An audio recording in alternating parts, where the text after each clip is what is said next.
Welcome to the Lost Vet podcast, where we are helping you to get back to your passion and purpose. I'm your host, Dr. Melodie Chan, and in today's episode of Destination People, I have Candice Dystant joining me again to share her insights on how she's approached challenging conversations with veterinarians from the perspective of an RVT and a practice manager.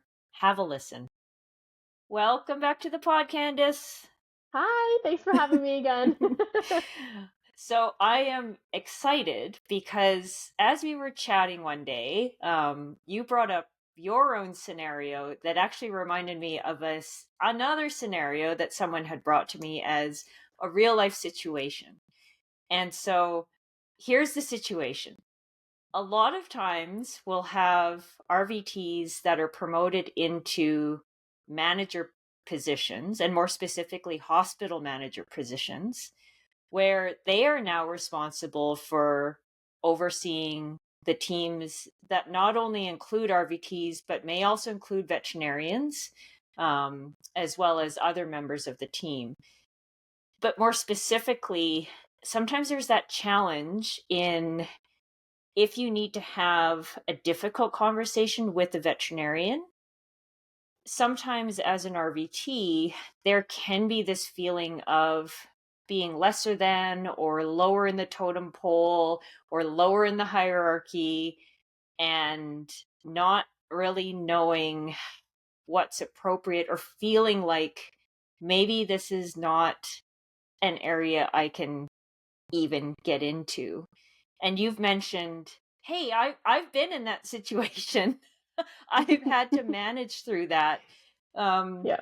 So maybe tell me a little bit about how you view the idea of hierarchy in a clinic. Sure. Yeah. Yeah, absolutely. And I know that I've mentioned it briefly just in my previous podcast with you, but I don't believe that there is a hierarchy. I believe that we're all in a straight line. All members of our hospital is so crucial and important to the growth and success of our hospital. We just have different roles and different parts to make us move well as like that well-oiled machine. Um, And I do find there's a lot of times, and me personally as an RVT, that sometimes if a doctor is doing something that we may not necessarily agree with or have like questions or concerns about, I do find that they struggle with asking or bringing that up, right? Like, and in this role of mine, my new role as practice manager, that's definitely something I've kind of noticed. Well, I've noticed already as an RVT in my career, but having that different conversation is completely different. And first off, I need to really just remember my goal because Okay. I know it's hard because when we think about how a hospital runs, I mean, everybody's running together, but we do know that our DVMs, well, they're doing the appointments and our appointments are bringing the clients and then the clients are bringing the revenue, right? Like that's a given. That's, you know. So I know that some people, and I've had conversations with some people in management, struggle with that and, not know how to bring up those conversations. And ultimately for me, like I had to put it aside, recognize that yes, there is a little bit of power per se, when it comes to the success of the hospital, but my goal is that if there's something going on and you're contributing natively to the hospital, or if there's something I need to reach out and talk to you about, it doesn't matter who you are. It doesn't matter if you're a front staff, if you're a vet, if you're a tech, I'm sorry, but we have a conflict and we need to work towards resolving this. And I find too that some vets do kind of believe a little bit in that hierarchy. Yep. And also too, I find that they're used to people not necessarily talking to them through certain things like that, right? Like it's not necessarily reprimanding, but I mean it's a difficult conversation to have. And I find some doctors also aren't privy to that because they're not used to that, the treatment of being equal. So, Yep. I did recently have to have some type of conversation like that, and it was difficult for me to, and I mean the stress and anxiety was there, like without a doubt. That was not that was not a question in my mind. It was very anxious. Yeah. But it I just, once I started and remembered my goal and my end goal being, well, we have a problem that we need to solve, then Mhm. that's, we just kind of went through and we just conversed, and I just honestly was also my best form of policy as well. And that's what I did, and just, talked about the problem, and ultimately it was like, what can we do to resolve this? Yeah. So, and I think that some people get surprised about that because they don't expect that kind, the conversation of just being equal. But I find that we create our own anxiety and make sometimes it worse than what it really is. Mhm. And so I just kind of went for it, and it wasn't that bad, honestly. It was just like talking with someone else, right? It's just Yeah. sometimes we do get in our own head and we we create more problems than what it really is. Yeah. I think that build up sometimes leading Mm, up to it is that anxiety inducing yeah, stress. And I think because it's natural to go through all of the what if scenarios. What if what if they respond this way? What if this happens? yeah, But at the end of the day, I think it's remembering you can't control how the other person will react or respond. yeah. That does help in managing that situation. And I find it's important too that we need to remember that our intent doesn't necessarily negate impact. So we really need to be careful with just how we converse anyways, right? Regardless of who you are, if you're a vet, tech, front staff, whatever. We still need to make sure that we are aligned with the same goal of, yeah, we kind of have a hiccup here. Let's work towards, working through this and taking this as a learning opportunity and growing from it. Because that's really what it is growth. Yeah. It reminds me of one of my one of my colleagues at one point said to me as she was mentoring new interns or new students, um, that she's giving them the benefit of the doubt that maybe they actually haven't gotten this feedback from anyone before, because Yep. you bring that up of nobody's maybe spoken to them about this or in this manner. And so it just reminds me of, yeah, maybe everyone has walked around this person and not given them this feedback, and so they don't know that this Yep. is having that impact. It also though reminds me of that transactional communication, that Rob talks about through this program, of how we're speaking to somebody. Is it that you're trying to get to adult level, but Yes. is it Yes. a parent to child? Is it child to parent? What is that style of communication? So Yep. just your description of it just brings to mind all of these, come back to the simple building block concepts of what you're trying to do. Come back to that common goal, and then think about how you are delivering the information. And the hardest part is just doing it, I Yep. find. It is. Yeah. Because honestly, sometimes the mind is a powerful thing. Like our Hmm. minds are really powerful, and sometimes that can be our biggest barrier is ourselves. Yeah. Do you feel like, do you have any personal experiences in just getting extra coaching or learning how to embark on these difficult conversations, or have you just learned it all through experience? Just through experience, I would say, honestly.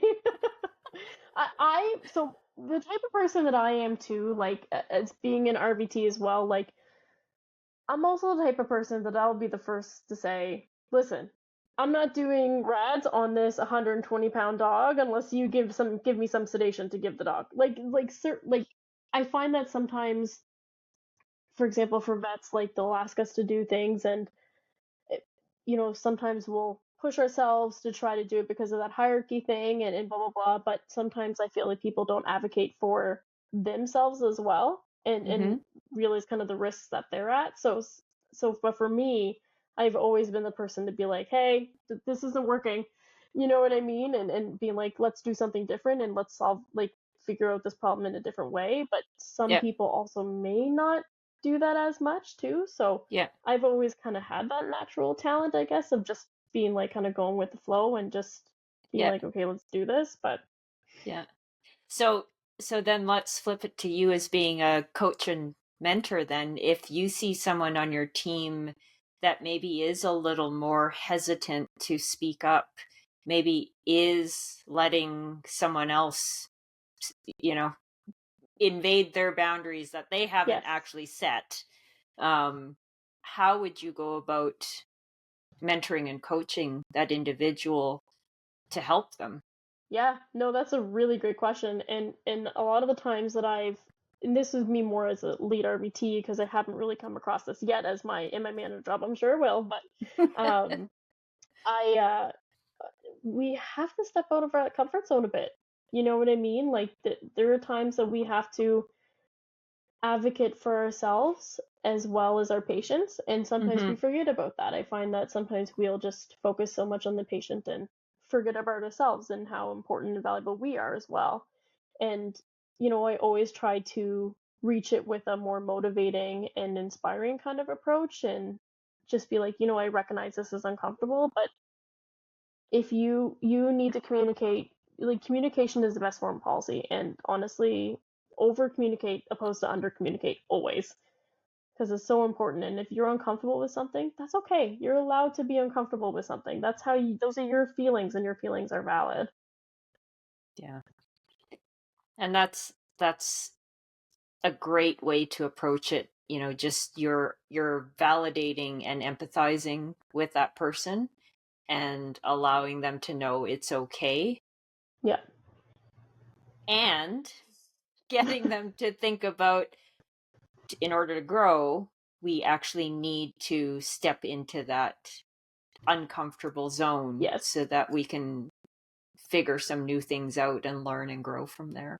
Yeah, because I find the biggest thing too with leadership isn't necessarily doing something and saying, okay, you do this, this is what I'm doing. It's being like, okay, I'm here, I'm going to show you, but you're going to be the person to do it, and Mm-hmm. then let's do it together, so that it's just because people learn differently too, right? And it's Yeah. just a matter of working with them and knowing them, and knowing what works best for them. And unfortunately, going out of that comfort zone sometimes is something you got to do. So I'm hearing the sort of sum of this conversation is take a deep breath and just do it. Yeah, literally. Yeah, I remember when I first started, I don't even remember who told me this, but it was when I was at that emergency hospital, and they said to me, fake it till you make it. And I'm like, I don't have the confidence to do that. I'm a new tech that's in ER. No, I don't. And they were just like, fake it till you make it. And I'm like, Yeah. okay, fake it till Yeah. I make it. And I don't know. Did I make it? Well, I'm not sure, but I mean, I think there is that element though of, we learn in those challenging situations. You need that certain amount of stress in order yeah, to grow. It's understanding when that stress becomes pathological and yeah, that it's gone too far. But just understand that, because stress is a good thing. Stress helps us develop and grow, yep, and making sure that we're okay in putting ourselves in those situations that yeah. have some guardrails. But absolutely, you might not get the outcome you want, but that's okay. Yeah, well, because again, that's a learning opportunity, right? Like, mistakes. I mean, I'm obviously in the industry that we're in, a mistake can be, a serious thing, and we need to make Hmm. sure we're on it as much as we can be in certain situations. But we also are allowed to give ourselves some grace, right? When you're new, when you're learning and stuff like that, it's important for us to know that it's okay, Hmm. and ask those questions, and just do your best. Yeah. Because you're right, stress is, I mean, it's a stressful industry. It's not It an is. easy industry, right? It's not. So if you chose a stress-free industry, this is not the industry for you. Yeah. Sorry. I think, it's interesting though. Like I think, and I do agree with you, right? Like we often will say, but in our industry, if we make a mistake, it can have fatal consequences Yeah. or, really dire consequences. I will also argue that a lot of those sort of medical decisions, those are things that are tangible, and we actually try to mitigate that risk as much as possible with our procedures and protocols Yes. and policy and steps. Yeah. However, we don't apply the same rigor with just how we are supposed to behave with each other in a True. That's team true. setting. And this That's is true. not life and death when we're talking about, hey, I'm going to have a really tough conversation with someone. And maybe just putting it in that context for somebody who's listening, in just realizing having that hard conversation will probably not result in a No. life or death No. scenario. You will survive it, I promise. You will survive it, the other person will survive it, It's true. and it's going to be okay. And so Yeah. maybe we can leave it at that, of just the conversations that need to be had, I promise, will not result in life and death It's true. It's outcomes. true. And And honestly, honesty is the best form of policy. And if you approach someone and you want to share how your feelings are, I mean, you can to an extent. Like, you're a human being. You're allowed yeah, to feel these things. yeah, I think so too. Well, as always, Candice, it's so nice to catch up with you, and hopefully our listeners got something out of this. I hope so. And thank you again for having me. I think there were 3 key takeaways for me from this conversation with Candice in how to approach these challenging conversations. The first one is, if you're able to move away from this idea of hierarchy within a veterinary clinic, then we're really just moving into that space where we're having conversations, and sometimes challenging conversations, person to person, and as team members striving for that same goal, which leads into the second point of having the same objective in what the outcome is when you're trying to resolve a conflict or a challenging situation, is, as the practice manager going into this conversation, keeping in mind, what is the intention, what is the objective, what is the main intention of this team that we are trying to achieve, and having that resolution for the conflict meet the value of those objectives. So again, just going in with that clearly in mind helps to guide that challenging conversation. And then finally, the third piece is realizing that you just need to start. So take that deep breath. And yes, you can be your own worst enemy leading up to having a challenging conversation, thinking of all the what ifs and what could happen, but just start the conversation. You're not going to perish, and it will just open up more doors and more avenues to find solutions. Thanks for listening. Until next time.